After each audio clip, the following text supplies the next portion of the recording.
पुणे जिल्हा बँकेतील पैसे वाटपाच्या आरोपावर अजित पवारांनी प्रतिक्रिया दिली आहे। प्रत्येक बँकेमध्ये सीसीटीव्ही असतात, ते चेक करावे असं अजित पवार म्हणाले। बँकेमध्ये काय सुरू होतं त्याचा तपास होईल असंही अजित पवारांनी म्हटलेलं आहे। दरम्यान रोहित पवारांनी एक व्हिडिओ ट्विट करत बँकेतून पैसे वाटप होत असल्याचा आरोप केला होता, त्यावर अजित पवारांनी ही प्रतिक्रिया दिली।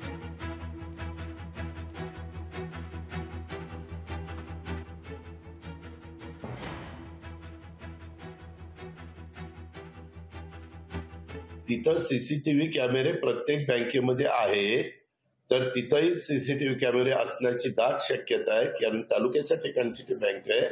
त्याच्याबद्दल त्याची चौकशी करावी, पाहणी करावी।